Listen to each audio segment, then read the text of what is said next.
Hi Mark, How you doing, mate? congratulations. Great to see you with the trophy there. You just said then it's nice to be able to talk to us in a positive way. Is there almost like a sense of relief given the season that you've had that you've now Never got this relief, victory? never. Not relief. We don't live in that moment. I'm happy with the job that I'm doing at Manchester United. I'm really, if we believe that we should be winning everything every second of then we're not in the right space right now. That's what we want to aspire to be. But to add this gives the experience for the players to build on. And so, we're not happy with where we're finishing or where we will finish in the league, but to be history makers for this fantastic club, for our fans, I think means more than relief. It's actually a really exciting moment. Yeah, tell us a bit more about the other emotions that you're feeling. Obviously, you say they're excitement, but what was going through your head at when that full-time whistle went and you were able to run onto the pitch with your players? Yeah, I didn't actually run, Emma. I think if you see me run, you probably wouldn't like it. So, no, I felt that we were before the game. I felt that we were in a really good space. I felt that our players were ready. I felt that they didn't overhype it. They felt like it was a business job to do.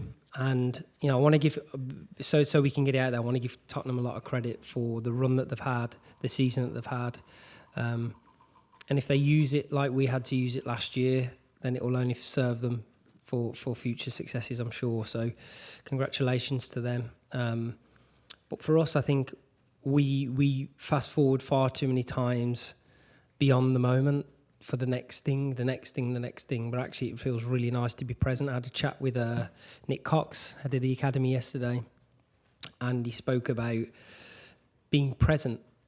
And for me, I feel like I'm present in this moment, and I feel like it's a moment to enjoy. Congratulations, thank you. Thank you, my friend. Thank you. And before you ask, yes, I'm hot in the turtleneck. I am hot. It was a bad choice. I agree, it was a bad choice. Mark, huge congratulations. You chose to start a 36-year-old veteran, former plasterer up front. It seemed to work for you today. I wondered if you could just talk a bit about that decision and how well Rachel played, and maybe just what this will mean to her 12 years on from she scoring in the final in 2012. The FA Cup has now got the history like the men's, right? In terms of a plasterer scores a winner. Yeah, she's a fantastic character. I wanted to start the game fast. I wanted to make sure Tottenham couldn't get rhythm. And Rachel will chase and put a body on line for everything. And, Luthia and Leah, I felt that we could start that way. And I knew the game was going to finish differently, but I wanted to disrupt their rhythm because once they play, Tottenham are a good team. So I felt we did that. And then for her, she should have scored in the first half time, if we're being critical. But she deserves every part of that. She's a fantastic human.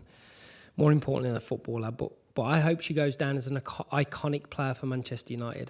Do you remember all that rubbish we got when we signed her? Yeah, well, she's turned that round, hasn't she? She's a fantastic person, and there's obviously a really great story for Tooney, for her goal and what it means. But for Rachel Williams, it's another FA Cup story, and I'm really proud of her.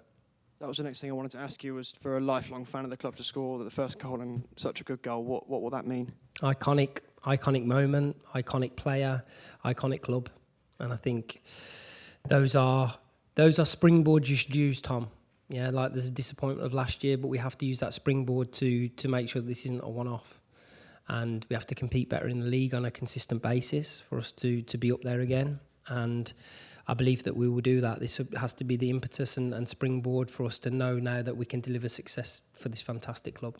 Yeah, in terms of the springboard, what will be your message to the board now while you're playing? Lots of people pointing out that Sir Jim Ratcliffe and Dale Brailsford were at the men's game instead of this one. I was just wondering maybe what you think the next step is for the club and what you can talk to them about the future of the women's team. Yeah, I mean, in all honesty, Tom, it just feels like a really positive space to be in.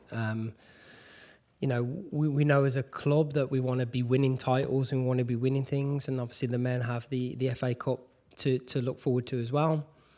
But for us, I've just been really excited by the energy that it's driving within internally, and I think, it won't be long, hopefully, before we're in the talked about in the kind of elite winning, especially in the women's team that we've started now, hopefully.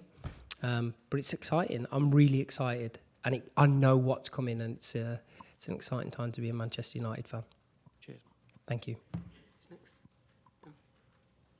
Come down the front.